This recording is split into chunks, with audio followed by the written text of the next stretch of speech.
Assalamualaikum warahmatullahi wabarakatuh. Salam jumpa di channel Salam Kenal dari saya, Rio Sutarjo, yang akan menceritakan kisah horor dan kisah mistis. Kali ini saya akan menceritakan sebuah cerita yang berjudul Misteri Sebuah Kain Kafan. Kalau kalian ingin membaca cerita ini, kalian bisa mendownload di Play Store. Dan bagi teman-teman yang mau berbagi cerita horor, boleh DM ke IG ataupun TikTok yang udah ada di sini. Dan saya juga sudah tulis di deskripsi. Jangan lupa klik tombol like, subscribe, dan juga klik tombol loncengnya agar tidak ketinggalan cerita terbaru dari channel ini. Oke, kita mulai kisahnya. Kisah nyata ini terjadi pada tahun 1998. Ibu, sudah cukup. Aku malu dengan bisikan para tetangga. Kita ini muslim. Apa artinya ibu pergi haji ke tanah suci? Jika ibu masih menjadi lintah darat seperti ini. Pintaku pada ibu yang lagi menghitung uang. Diam kamu. Sudah. Kamu tidak usah mencampuri urusan ibu. Yang penting kamu bisa sekolah dengan adik kamu. Ayahmu juga sudah lumpuh dan seperti mayat hidup. Apa bisa ia beri kita penghidupan? Bentak ibuku di pagi buta. Ya Allah, beri hidayah pada ibuku. Bukakanlah pintu taubat ibuku. Hanya ini ratapan hatiku yang terus aku lakukan. Panas banget hari ini. Suasana kampus benar-benar membosankan. Sudah pelajaran yang sangat memeras otak.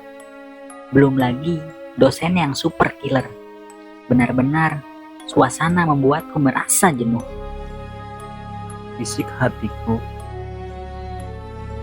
Kulangkahkan dengan gontai kakiku menuju ke rumah dengan harapan makan dengan lauk yang sudah tersedia di rumah. Namun, lagi-lagi suara memecah di siang bolong. Apalagi kalau bukan ibuku yang bertengkar dan berkacak pinggang dengan orang-orang yang tidak bisa kembalikan uang yang dipinjam, plus bunga yang aku rasa mencekik leher. Suasana ini gak pernah asing di rumahku. Maka dari itu, aku gak pernah betah tinggal di rumah. Namun hanya satu yang masih berat aku tinggalkan di rumah ini. Ayahku dan adikku. Semua keperluan mereka aku yang penuhi dan aku yang persiapkan. Aku sendiri merasa heran. Kenapa pembantu di rumah kami gak pernah ada yang betah sampai 3 bulan. Keluar masuk, gitulah. Mungkin karena ibuku yang kejam dan super ceriwis. Seenaknya memerintah dan membentak pembantu. Ayah, minum obat dulu. Kataku pada ayah yang lagi termenung. Aku tidak pernah lupa menyempatkan diri selalu ke kamar ayah. Kamar yang disisihkan oleh ibu. Bahkan sepertinya ibuku menganggap ayah kami sudah tidak ada. Ayahku lumpuh total, bicara pun sudah tidak bisa. Yang terlihat hanyalah keriputan tua dan lelehan air matanya. Seolah isyarat dia ingin segera diambil nyawanya.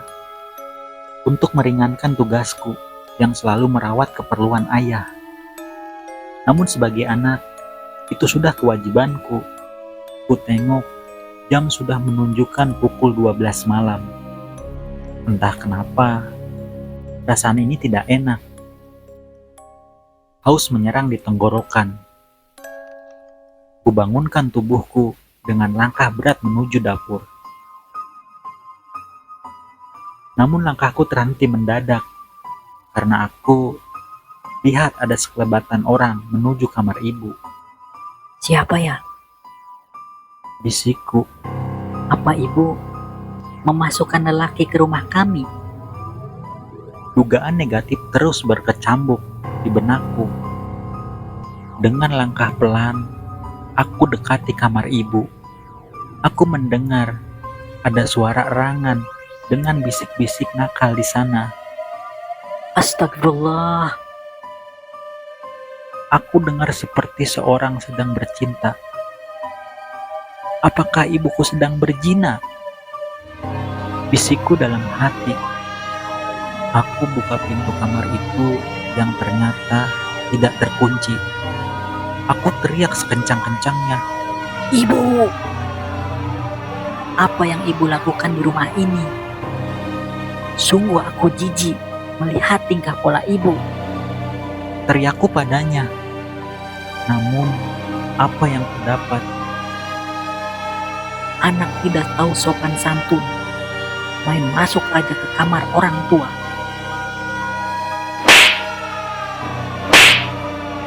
Tamparan keras mendarat di pipiku. Aku lari menuju kamar. Aku menangis. Aku malu dengan kelakuan bejat ibuku. Rupanya, tanpa sepengetahuanku, ibu sering membawa laki-laki masuk ke kamarnya. Akhirnya, bisik-bisik tetangga pun makin membuat telinga ini gatal. Ternyata Ibu Lestari selain seorang rentenir, juga seorang penzina. Bahkan katanya juga sih pemuja setan. Banyak para pemuda yang dikencani, namun besoknya sang pemuda jadi seperti orang tua, layu dan sayu. Bisik-bisik tetanggaku. Aku berjalan dengan langkah cepat. Aku malu. Para tetangga seolah ikut juga memusuhi aku. Padahal aku tidak pernah tahu apapun tentang semua ini. Aku lihat rumah dalam keadaan lenggang dan sepi. Pada kesempatan ini, aku beranikan masuk kamar, di mana selalu dikunci oleh ibu. Aku tidak kehabisan akal. Aku buka paksa dengan berbagai cara. Bagaimanapun, aku harus tahu apa yang ada di kamar itu, di mana ibuku selalu menghabiskan waktu berlama-lama di dalamnya. Akhirnya usahaku tidak sia-sia. Aku lihat kamar itu semuanya serba hitam, mulai dari spray, warna tembok, dan ada cermin yang kelihatannya sudah tua, serta bau dupa dan aroma mistik yang langsung menyergapku. Tanpa sengaja mataku tertuju pada lemari di pojok kamar. Dengan sedikit perasaan was-was, aku buka.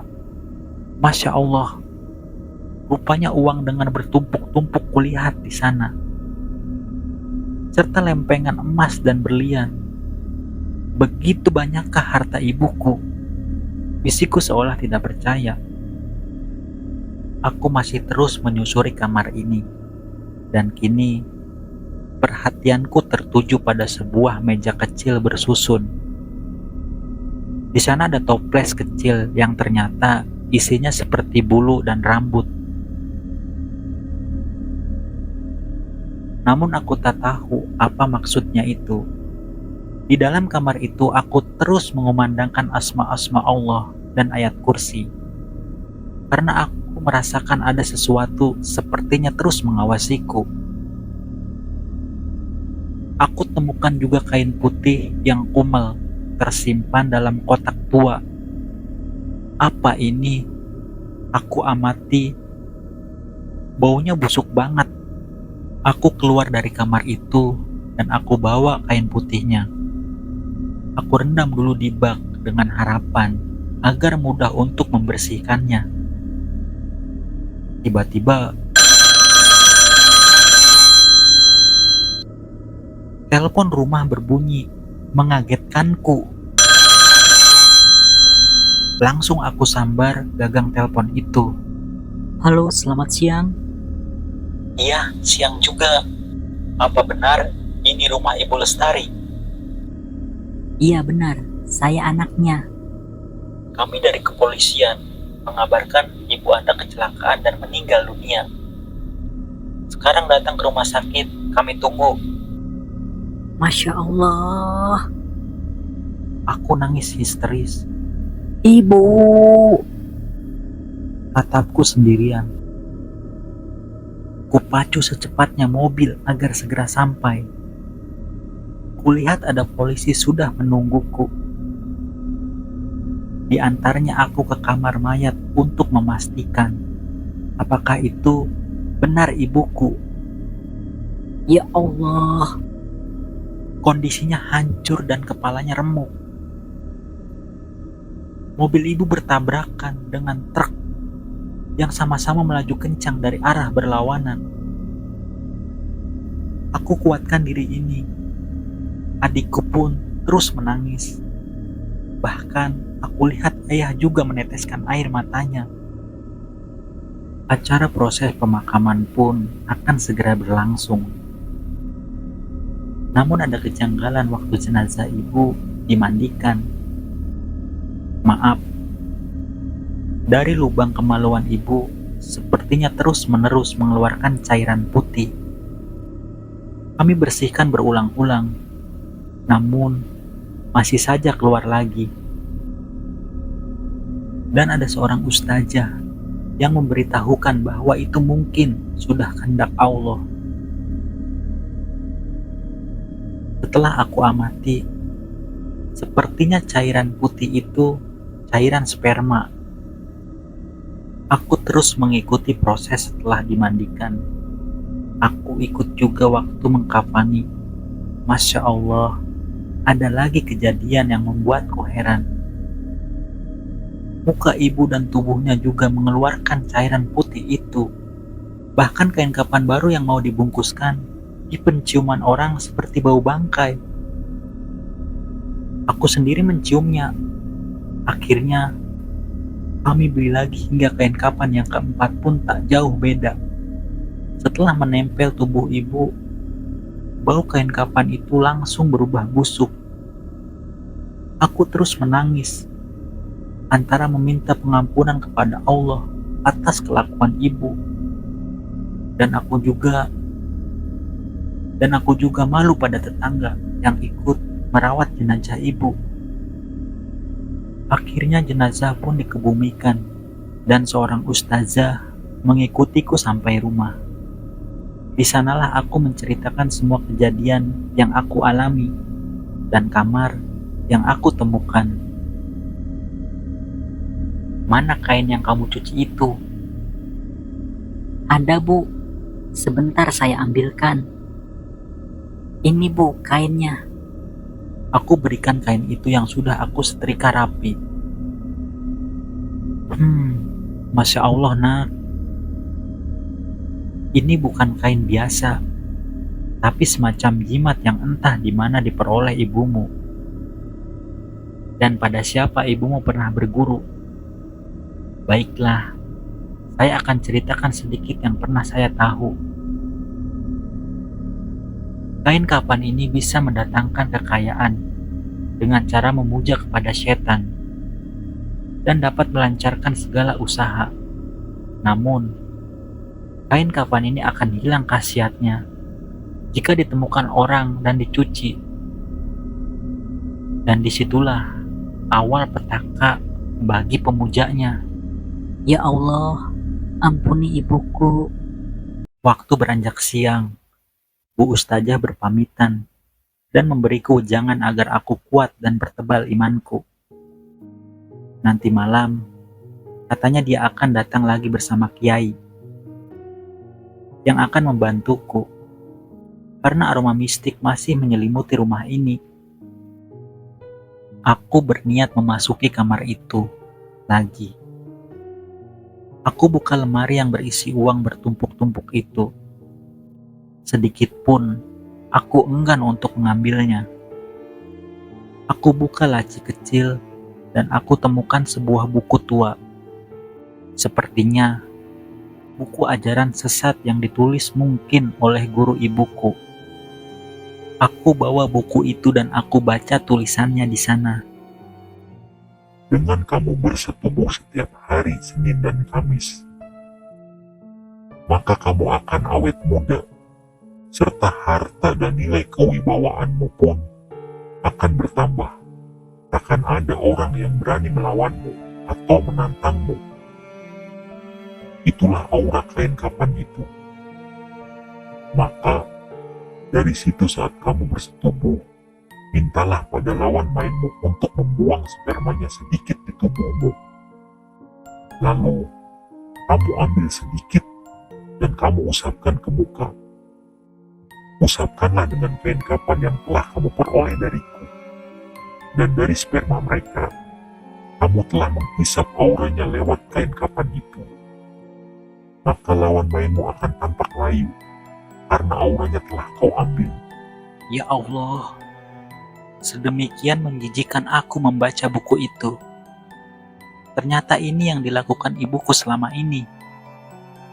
Singkat cerita, malam sudah menyapa. Bacaan tahlil bergema di rumahku. Setelah acara tahlil usai, aku memberanikan diri berbicara pada para tetangga yang hadir di acara itu. Aku meminta maaf atas nama ibuku dan membebaskan hutang yang melunaskan hutang jika ada yang masih punya tanggungan hutang ke ibuku. Satu persatu para tamu berpamitan pulang. Kini tinggal Pak Kiai beserta Ibu Ustazah. Aku tunjukkan buku yang kutemukan tadi dan kain kapan itu aku berikan kepada Pak Kiai. Astagfirullahaladzim. Begitulah laknat setan menjerumuskan umat manusia yang tipis imannya. Padahal ibumu sudah berhaji. Rupanya hanya buat kedok belaka. Saya masih mencium aroma panas dan mistik di rumah ini. Baiklah, saya akan mulai membacakan doa dan menyempurnakan ibumu. Kata Pak Kiai, suasana benar-benar mencekam. Aku diliputi perasaan yang teramat ketakutan. Namun ketakutan itu tercium oleh Bu Ustazah. Beliau menggenggam tanganku dan menyuruhku untuk membaca ayat-ayat suci Al-Quran semampuku. Kami berkumpul di ruang tengah. Aku, Bu Ustazah, ayahku, dan juga adikku. Kami semua berkumpul dan dilingkari oleh asma Pak Kiai. Dan jika ada suara-suara dan bunyi apapun, beliau meminta kami agar jangan sampai keluar dari batas yang sudah ditentukan olehnya. Bismillah, ayo semuanya, baca doa juga. Minta Pak Kiai. Aku terus membaca ayat kursi sambil bersila. Semua terlihat khusyuk. Kulihat adikku yang masih kecil tertidur pulas di sebelahku. Mendadak, suasana berubah mencekam. Dan pintu kamar ibuku tiba-tiba terbuka dengan keras. Aku terkejut. Masya Allah. Aku takut saat melihat ibuku yang terbungkus kain kapan keluar dari kamar tersebut dengan kondisi yang terkoyok amburadul. Aku seolah menangkap bisikannya. Nak, sini. Kemarikan kain kapan itu. Ibu butuh itu. Aku semakin takut. Pocong ibu terus mendekat pada kami. Pak Kiai terus berdoa, dan aku dengar beliau berkata, Jangan digubris kata-katanya, dan jangan kamu mendekatinya.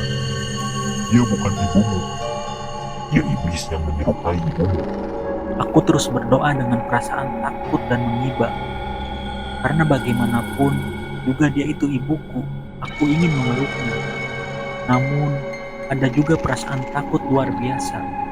Pocong itu terus mendekat. Namun sepertinya ada dinding yang tak bisa tembus untuk mendekatiku.